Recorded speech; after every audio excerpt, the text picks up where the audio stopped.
जब एक 20 साल की लड़की ने एक बूढ़े आदमी से शर्त लगाई तो गांव की पंचायत वालों के सामने क्या हुआ, आइए जानते हैं। मेरे प्यारे दोस्तों, बहुत पुराने वक्त की बात है।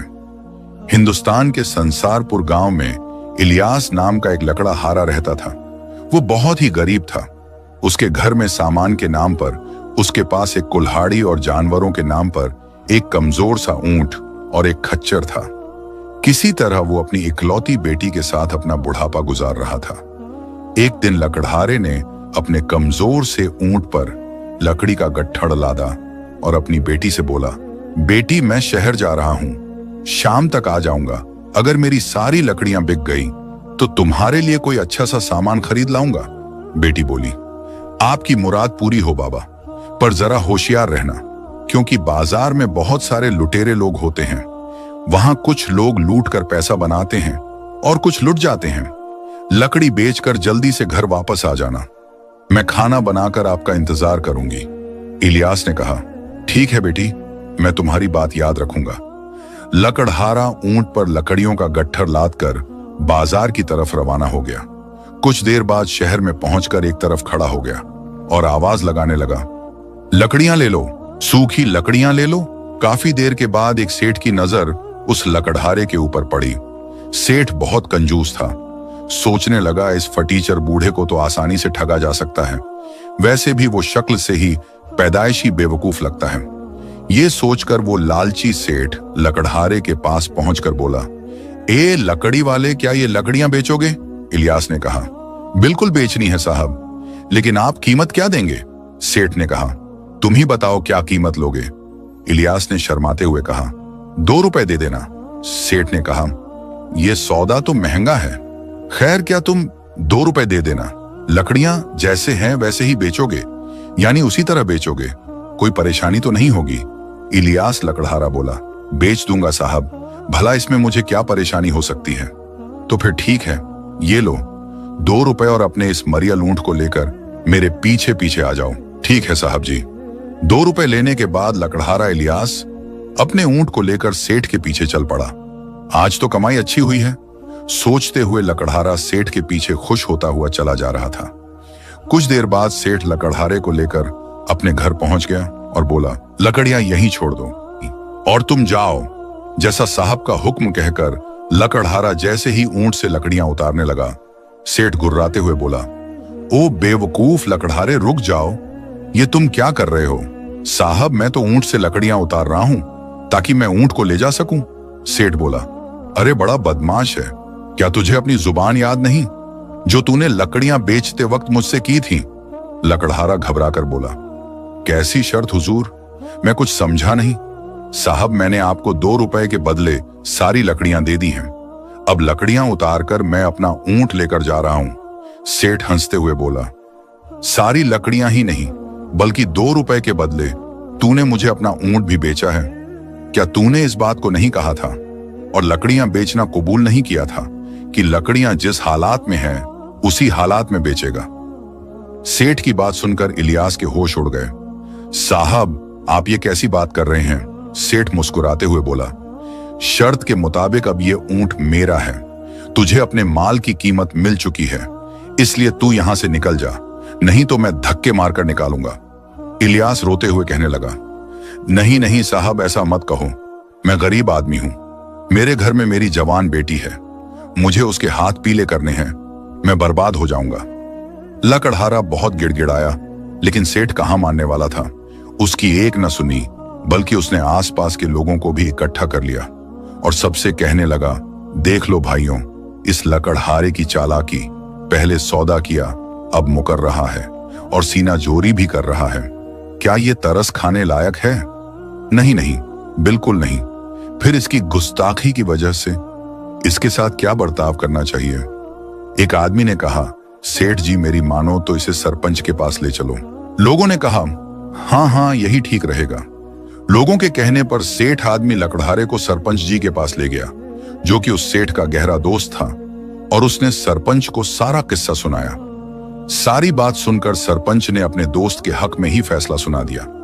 सरपंच ने कहा, लकड़हारे को अपने सामान की पूरी रकम मिल चुकी है और इसने गाहक की शर्त कबूल की है। इसलिए कसूर इसी का है। अब ऊंट पर लकड़हारे का कोई हक नहीं। इलियास दुखी मन से सोचता हुआ जा रहा था, ओहो, गरीब के लिए यहां भी इंसाफ नहीं है। बेचारा इलियास अपने किस्मत पर आंसू बहाता हुआ अपने घर पहुंच गया तो लकड़हारे की बेटी नूर ने अपने बाबा की आंखों में आंसू देखकर पूछा, बाबा सब ठीक तो है? लकड़हारा लंबी सांस खींचकर बोला, क्या बताऊं बेटी, हमारे तो नसीब ही फूटे हैं। वैसे ही हमारे पास कुछ नहीं था, आज हमारा ऊंट भी हाथ से निकल गया। इलियास ने सारी कहानी नूर को सुनाई। सारी बातें सुनकर नूर ने अपने बाबा की हौसला अफजाई करते हुए कहा, तुम फिक्र ना करो बाबा, सब ठीक हो जाएगा। अल्लाह के घर देर है पर अंधेर नहीं। खाना खाकर दोनों बाप बेटी सो गए, लेकिन अगले दिन सुबह को ऊंट के गम की वजह से इलियास चारपाई से उठ ना सका। अपने बाबा की हालत देखकर नूर बोली, मेरे अच्छे बाबा, आज तुम्हारी तबीयत ठीक नहीं है, इसलिए आज मैं लकड़ियां बेचने जा रही हूं। शायद मैं लकड़ियां अच्छी कीमत पर बेच सकूं। इलियास बोला, जैसा तुम ठीक समझो बेटी, जाओ, मैं तुम्हारे लौटने का इंतजार करूंगा। बेटी नूर ने बूढ़े खच्चर पर लकड़ी का गट्ठर लादा और शहर की तरफ रवाना हो गई। सोचती जा रही थी, अगर वो धोखेबाज मक्कार सेठ मुझे मिल गया तो मैं उसे छठी का दूध याद दिला दूंगी। शहर पहुंचकर उसने आवाज लगाई, लकड़ियां ले लो, सूखी लकड़ियां, सस्ते में ले लो, सूखी लकड़ियां। उस दिन भी वो सेठ किसी को ठगने बाजार आया हुआ था। उसने लकड़ियां बेच रही नूर की तरफ देखा। वाह, आज फिर से एक शिकार मेरे लिए आया है। कल एक ऊंट मिला था, आज लकड़ियों के साथ पूरा खच्चर मिल जाएगा। इतना सोचकर सेठ नूर के पास पहुंचा और बोला, ऐ लड़की, क्या अपनी लकड़ियां बेचनी है? नूर ने कहा, हाँ हुजूर। सेठ ने पूछा, क्या कीमत है? नूर बोली, कीमत है 3 रुपए हुजूर। सेठ होशियारी दिखाता हुआ बोला, महंगा सौदा है, क्या दाम कुछ कम नहीं करोगी? नूर बोली, सौदा 4 सिक्कों में भी आपको महंगा नहीं पड़ेगा हुजूर। लकड़ियां बिल्कुल सूखी हैं, मंजूर हो तो कहो। सेठ सोचने लगा, ये लड़की तो बहुत सियाणी लग रही है। खैर कोई बात नहीं, जल्दी इसकी सारी होशियारी निकल जाएगी। सेठ सोच ही रहा था कि नूर बोल पड़ी, क्या सोचने लगे साहब, जल्दी बताइए वरना मैं किसी दूसरे को आवाज दूं। सेठ बोला, ठीक है, मुझे 3 सिक्कों में सौदा मंजूर है, लेकिन ये लकड़ियां जिस हालत में हैं उसी हालत में बेचनी होगी। क्या तुम्हें मंजूर है? धनी की बात सुनकर नूर चौंक गई। ओहो, तो ये वही मक्कार ठग सेठ है। आज इसकी खैर नहीं, ऐसा बदला लूंगी कि जिंदगी भर नहीं भूलेगा। नूर सोच ही रही थी कि तभी सेठ बोल पड़ा, अरे लड़की, जवाब जल्दी दो, मेरे पास फालतू वक्त नहीं है। ठीक है हुजूर, बेच दूंगी, लेकिन मेरी भी एक शर्त है कि आप भी मुझे पैसे उसी हालत में देंगे जिस हालत में वे होंगे। नूर की बात सुनकर सेठ थोड़ा हैरान रह गया, लेकिन फिर मुस्कुराता हुआ बोला, ठीक है, मुझे तुम्हारी शर्त मंजूर है। देर ना करके अपने खच्चर को मेरे पीछे पीछे लेकर चलो। नूर अपने खच्चर को सेठ के पीछे पीछे लेकर चलने लगी। धोखेबाज कहीं का अपने आप को बड़ा होशियार समझ रहा है, जब हकीकत सामने आएगी तो खून के आंसू रोएगा। नूर सोचते हुए सेठ के घर पहुंच गई और पूछने लगी, हुजूर लकड़ियां कहां रखूं? सेठ बोला, अरे मूर्ख लड़की, तूने क्या सौदा किया था? भूल गई तो मैं याद दिलाऊंगा। नूर अफसोस करते हुए बोली, सेठ जी, मैं तो बिल्कुल ही भूल गई थी, माफी चाहती हूं, अभी खच्चर बांध देती हूं। और नूर ने चुपचाप खच्चर को खंबे से बांध दिया। आपका काम हो गया हुजूर, लाइए, अब मुझे भी मेरी कीमत दे दीजिए।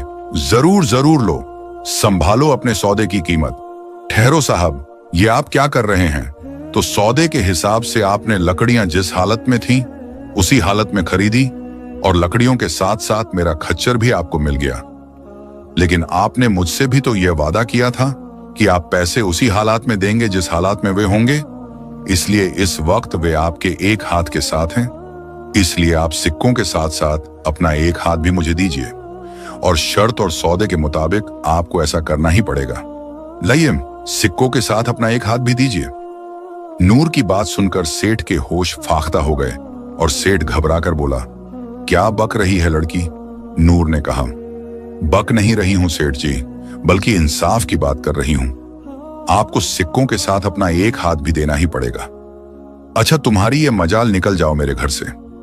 नूर ने बड़े ठंडे अंदाज में कहा, ऐसे नहीं सेठ जी, अब तो मैं यहां से अपना हक लेकर ही जाऊंगी। और नूर जोर जोर से बोलने लगी, इसलिए वहां आसपास के लोग जमा हो गए। भाइयों बहनों, मेरी बात सुनो, मुझे इस धोखेबाज सेठ से इंसाफ दिलवाओ। सेठ का चेहरा पीला पड़ गया और दिल ही दिल में कहने लगा, हे भगवान, यहां तो लेने के देने पड़ गए। सेठ नूर से बड़ी आजीजी से कहने लगा, अरे बेटी सुनो, तो मेरी बात तो सुनो। नूर बोली, सेठ जी, अब तो मैं सिर्फ एक ही शर्त पर आपकी बात सुन सकती हूं कि आप पहले अपना एक हाथ काट कर दीजिए। सेठ कहने लगा, अरे बेटी, हाथ के बदले में तुम्हें एक ऊंट तुम्हारा, खच्चर और सारी लकड़ियां और इन सब के साथ 4-4 चांदी के सिक्के भी देने को तैयार हूं। भगवान के लिए लोगों को इकट्ठा मत करो। नूर भी अपनी जिद पर अड़ी गई थी। नहीं सेठ जी, मुझे ये सब चीजें नहीं, बल्कि तुम्हारा एक हाथ ही चाहिए। सेठ सोचने लगा, आज ये 2 टके की छोकरी मेरा सत्यानाश करके ही छोड़ेगी। नूर और सेठ का शोर सुनकर देखते ही देखते आस पड़ोस के बहुत सारे पड़ोसी वहां जमा हो गए और नूर ने उन्हें सारी बात सुनाकर आखिर में कहा, अब आप सभी फैसला करें कि शर्त के मुताबिक मुझे सिक्कों के साथ साथ इसका एक हाथ भी मिलना चाहिए या नहीं। लोग बोले, जरूर मिलना चाहिए, हाँ मिलना चाहिए। एक आदमी बोला, सेठ जी, कल इसी शर्त के मुताबिक तुमने एक गरीब लकड़हारे से उसका ऊंट हासिल किया था। आज तुम्हें भी अपना हाथ इस लड़की को देना होगा, बिल्कुल देना होगा, वरना हम तुम्हें जबरदस्ती सरपंच जी के पास ले चलेंगे। क्यों भाइयों? हाँ, हम भी साथ चलेंगे। सरपंच जी का नाम सुनते ही सेठ का चेहरा खुशी से खिल गया। सेठ बोला, ठीक है, मैं सरपंच जी के पास चलने को तैयार हूं। मुझे पूरा यकीन है कि वो दूध का दूध और पानी का पानी कर देंगे। सभी लोग नूर और सेठ के साथ उसी वक्त सरपंच के पास पहुंचे, जो सेठ का बहुत तगड़ा दोस्त था। और लेकिन बात का किसी को नहीं पता था।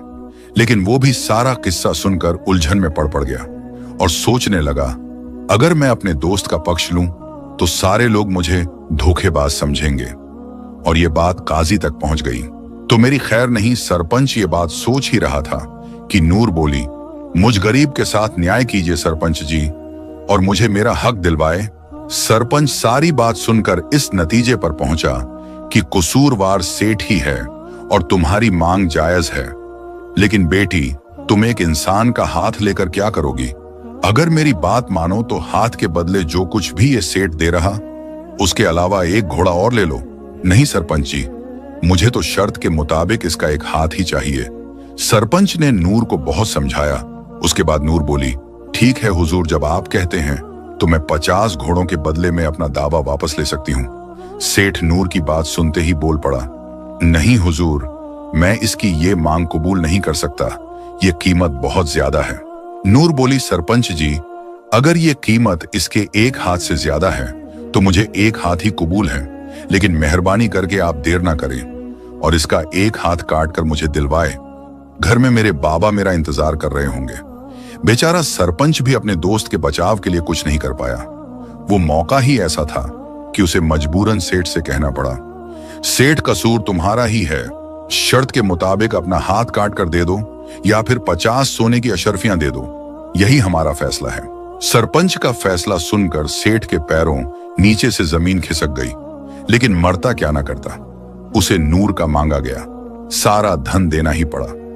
ले चतुर लड़की, ये 50 सोने की अशर्फियां, लेकिन ये मत समझना कि तू मुझसे ज्यादा होशियार है।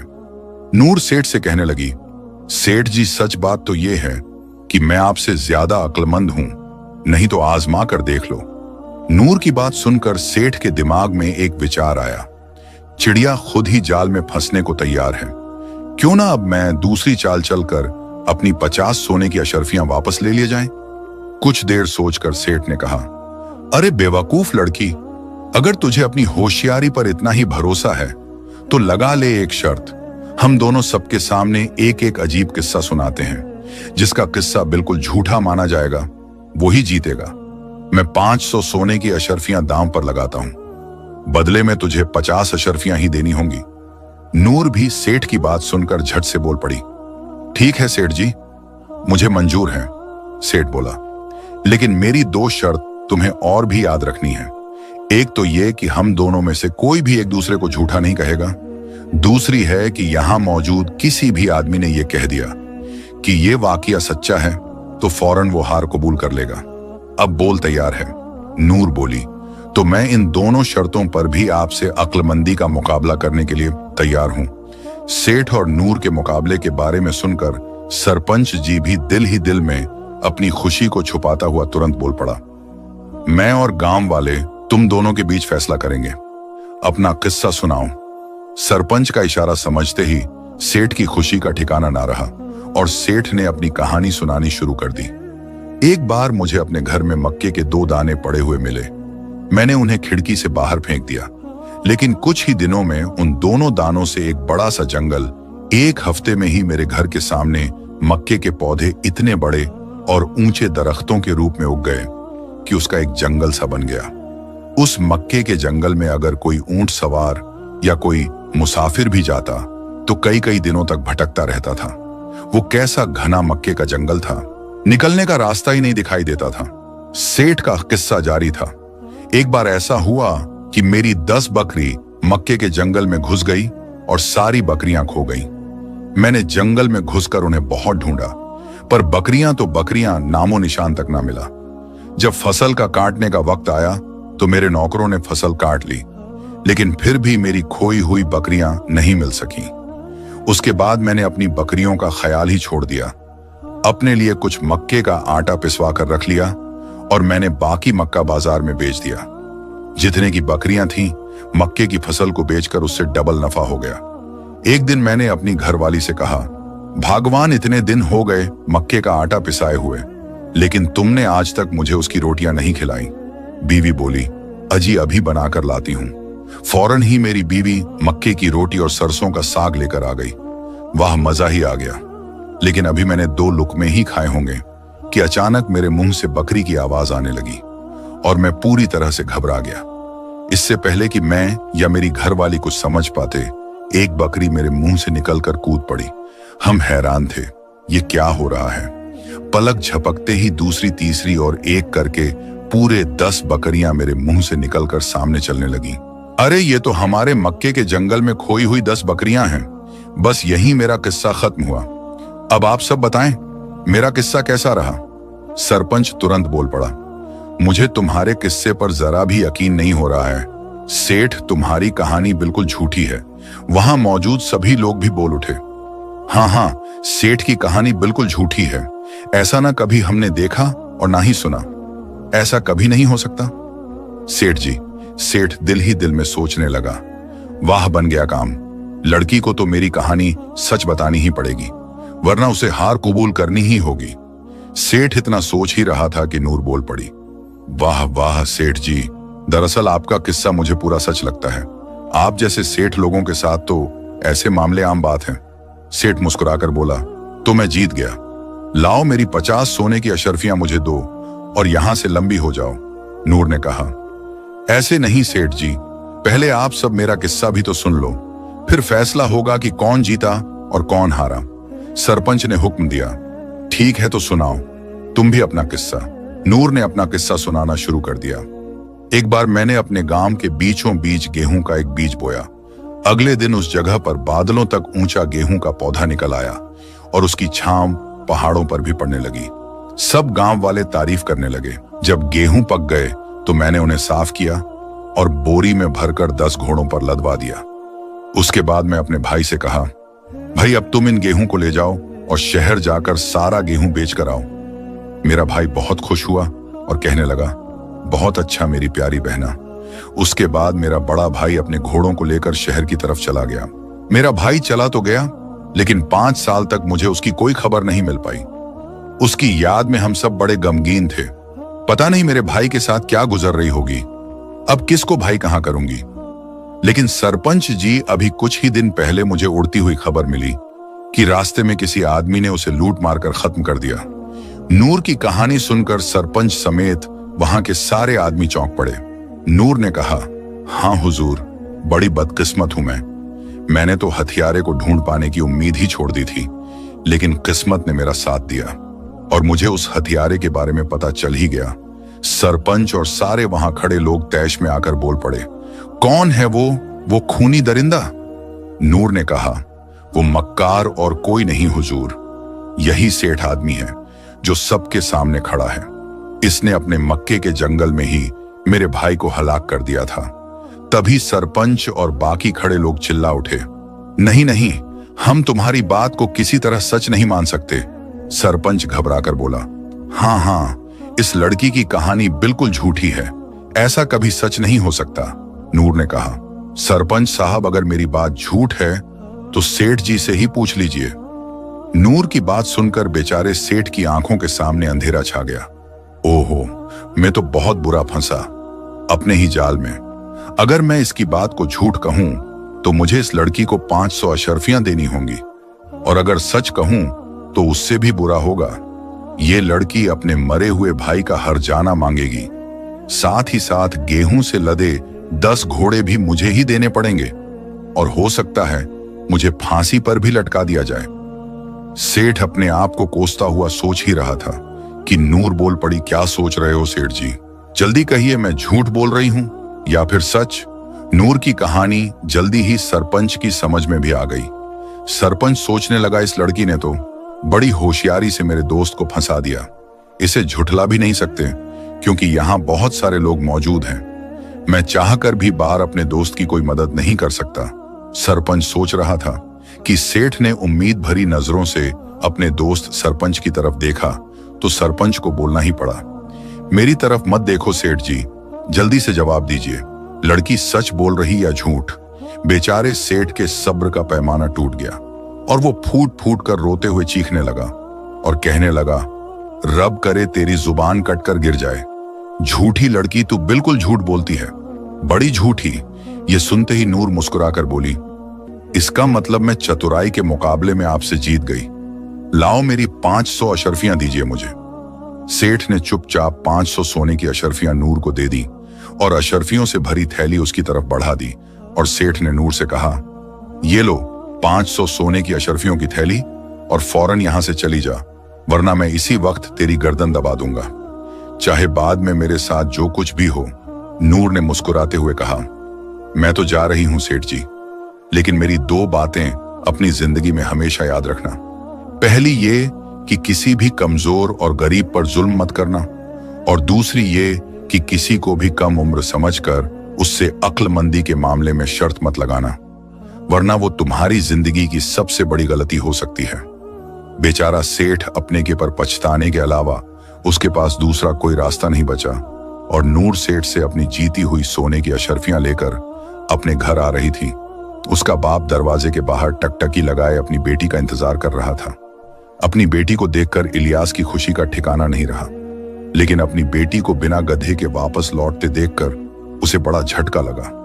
अरे, उसके साथ तो गधा है ही नहीं, कहीं मेरे जैसे उसके साथ भी तो नहीं हो गया, सोचकर बेचारे लकड़हारे का दिल कांपने लगा। लेकिन जब नूर ने उसके पास पहुंचकर सारी कहानी सुनाई और 550 सोने की अशर्फियां दिखाई तो लकड़हारे की खुशी का ठिकाना ना रहा था। इलियास लकड़हारा खुशी से बोल पड़ा, मेरी प्यारी बेटी, मैं आज तक नहीं समझ पाया था कि मेरी बेटी इतनी समझदार और बड़ी हो गई है। उसके बाद लकड़हारे ने गांव में बड़ी सी हवेली बनाई और अपनी बेटी की बड़ी धूमधाम से शादी कर दी और अपने दामाद को घर जमाई रख लिया। उसके बाद तीनों खुशी खुशी अपनी जिंदगी गुजारने लगे। तो दोस्तों, ये थी आज की कहानी। पसंद आई हो तो लाइक करें और चैनल को सब्सक्राइब करें, बेल आइकन का बटन भी दबाएं। शुक्रिया।